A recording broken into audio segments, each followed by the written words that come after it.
Our Artemis I mega moon rocket is rolled to the launch pad, the astronauts of our Crew 2 mission come to Washington, and investigating the impact of dust on our climate. A few of the stories to tell you about this week at NASA. On June 6th, teams at our Kennedy Space Center rolled our Space Launch System rocket, Orion spacecraft, and mobile launcher from the Vehicle Assembly Building to Launch Pad 39B to prepare for the next wet dress rehearsal test attempt ahead of the uncrewed Artemis I flight test. The wet dress rehearsal test is currently targeted for no earlier than June 19th. Our SpaceX Crew 2 astronauts, NASA's Shane Kimbrough and Megan MacArthur, Akihiko Hoshide of the Japan Aerospace Exploration Agency, and the European Space Agency's Thomas Pesquet, visited the Washington, D.C. area during the week of June 6th to share experiences from their recent flight to the International Space Station. During a stop at our Mary W. Jackson NASA headquarters building, they met with NASA leadership and discussed their mission with employees.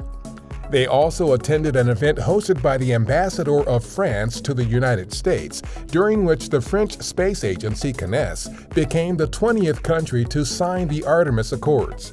The Crew 2 astronauts and their Crew Dragon Endeavour spacecraft spent 199 days in orbit, a record for the longest spaceflight by a U.S. crewed spacecraft. The Earth Surface Mineral Dust Source Investigation, or EMIT, is one of the primary payloads scheduled for delivery to the International Space Station on the SpaceX CRS-25 cargo mission.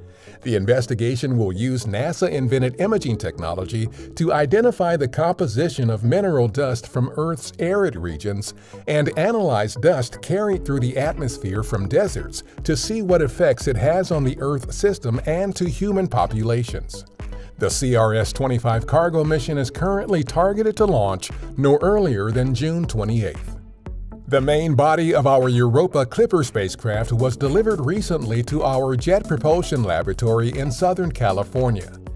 Engineers and technicians there will finish assembling the spacecraft by hand, then test it to make sure it can withstand the journey to Jupiter's icy moon Europa.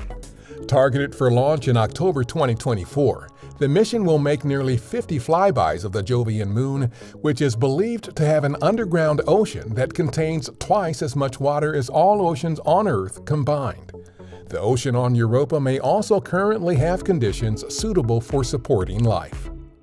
Our Ames Research Center recently unveiled a life-size display model of the agency's Viper moon rover for visitors at the Chabot Space and Science Center.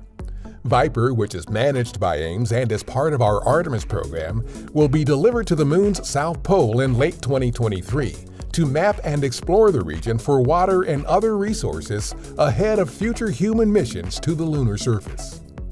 That's what's up this week at NASA. For more on these and other stories, follow us on the web at nasa.gov/twan.